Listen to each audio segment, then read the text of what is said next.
Well everyone, welcome back to Arvin Class with me, Mr. Arifin. Di video kali ini kita akan membahas tentang jenis-jenis pronoun yang lainnya, yaitu reflexive dan reciprocal pronoun. Apa saja yang dimaksud dengan reflexive dan reciprocal pronoun itu? Mari simak penjelasan berikut. Di sini ada penjelasannya tentang reflexive, yaitu kata ganti yang digunakan untuk merefleksikan kepada subjek dari kalimat tersebut. Jadi simpelnya begini. Refleksi pronoun itu digunakan untuk menyatakan makna sendiri, baik itu makna sendiri yang dimaksud ialah kita melakukan hal tersebut sendiri, atau kita menggunakan makna sendiri itu untuk menunjukkan makna bahwasannya misal seperti saya makan sendiri makanan tersebut, saya tinggal sendiri, dan lain-lain sebagainya. Jadi kalau kita misal menyatakan mana sendiri, yaitu reverse atau merujuk kepada diri kita sendiri atau pada subjek pada kalimat tersebut, kita menggunakan reflexive pronoun gitu. Contohnya di bagian yang pertama ini yang di atas, he made it for himself. Dia membuatnya sendiri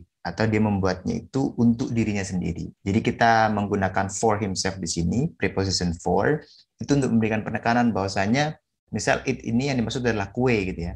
Jadi kue ini jangan dimakan karena dia itu hanya bikin kue itu untuk dirinya, bukan untuk orang lain. Jadi orang lain selain dia yang membuat itu tidak boleh memakan kue itu. Jadi mungkin maksud tujuannya seperti itu, jadi kita menggunakan preposition for sebagai penekanan. Kemudian contoh yang kedua, he himself made it. Di sini memberikan penekanan saja, he himself made it. Mungkin it ini yang dimaksud misal seperti sesuatu yang mungkin belum pernah dia buat, atau mungkin sulit, atau bahkan kita mengira dia mungkin nggak bisa, atau kemungkinan kecil dia bisa melakukan atau membuat hal tersebut. Karenanya saya memberikan penekanan, dia sendiri yang membuatnya. Gitu. Jadi saya menggunakan setelah subjek, saya ikutkan reflexive pronoun yang merujuk kepada subjeknya, he himself made it. Jadi sebagai penekanan saja, untuk meyakinkan orang lain bahwasanya ya benar dia yang bikin itu, bukan orang lain, dan tanpa bantuan. Kemudian kita menggunakan reflexive pronoun untuk menunjukkan bahwasanya kita melakukan sesuatu itu tanpa bantuan atau saya melakukan itu sendiri. Contoh, he lives by himself. Jadi dia tinggal sendiri. Nah, kalau by himself ini, pola ini, jadi konteks kalimat ini, he lives by himself itu artinya dia tinggal sendiri. Artinya tidak dengan orang lain, tidak dengan keluarga. Jadi dia benar-benar sendiri tinggal di rumah itu. Atau juga boleh digunakan by himself ini. Ingat, by himself ini saya garis bawahi, jadi by diikuti reflexive pronoun untuk memberikan penekanan bahwasannya sesuatu yang dilakukannya itu dilakukan sendiri atau kondisinya dia tidak melakukan hal tersebut dengan bantuan orang lain. Saya juga boleh mengatakan I make this video by myself. Artinya yang mulai dari pembuatan materinya, kemudian editing videonya, bahkan sampai uploadingnya, saya sendiri yang melakukan tanpa bantuan orang lain. Jadi itu fungsi dari reflexive pronoun. Dapat kita gunakan untuk menyatakan ketiga konteks makna ini. Kemudian yang reciprocal pronoun itu kata ganti yang digunakan untuk menunjukkan hubungan timbal balik. Simpelnya kalau kita mau bilang makna saling gitu ya, jadi saling menatap, saling bertukar pikiran, saling diskusi satu sama lain, atau saling menyapa satu sama lain, saling mendukung, saling membantu satu sama lain.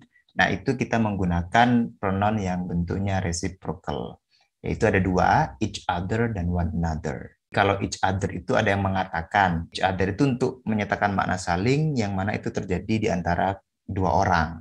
Kalau yang one another untuk yang lebih dari dua orang. Tetapi pada dasarnya tidak ada perbedaan. Jadi mungkin yang selama ini masih membeda-bedakan, kalau hubungan timbal balik antara dua orang itu pakai each other, kalau untuk lebih dari dua orang pakai one another. Sebenarnya tidak ada perbedaan. Jadi mau pakai each other atau one another, baik yang dua ataupun lebih itu sama saja. Tidak ada perbedaan. Tergantung kalian mau pakai yang mana, lebih suka pakai yang mana. Nah, untuk contoh penggunaan dari reciprocal pronoun ini seperti pada contoh kalimat yang ada di bawah, di sini ada dua. Yang pertama, we must support one another. Kita harus saling mendukung satu sama lain. Entah we nanti ini terdiri dari dua orang atau lebih, ya nggak masalah. Mau pakai one another ataupun each other sama-sama boleh. Arifin dan Vina support each other. Arifin dan Vina saling mendukung satu sama lain. Jadi Vina mendukung Arifin, Arifin pun juga mendukung Vina. Jadi itu kegunaan dari reciprocal pronoun. Nah, untuk reflexive pronoun di sini perlu diperhatikan ya. Jadi ada reflexive pronoun yang bentuknya jamak, ada yang bentuknya tunggal atau singular. Nah, kalau singular, di sini kan ada beberapa pronoun seperti misal you, itu you ada yang bermakna kamu, ada yang bermakna kalian gitu ya. Ada yang you yang kamu itu bermakna satu, atau singular kalau yang kalian itu bermakna lebih dari satu. Jadi kata ganti yang memang jumlahnya lebih dari satu, personalnya, itu kita tidak menggunakan self, melainkan self. Contoh di sini, saya itu kan satu, jadi pakainya self. Dirimu itu satu, kita pakai self, yourself. Diri kalian, nah di sini kan you bisa bermakna kamu, bisa bermakna kalian. Jadi kalau yang bermakna kalian, kita pakai selves. Jadi kalau yang dimaksud itu adalah kalian, jumlahnya lebih dari satu, kita menggunakan selves, bukan self. Kemudian them juga kita menggunakan selves.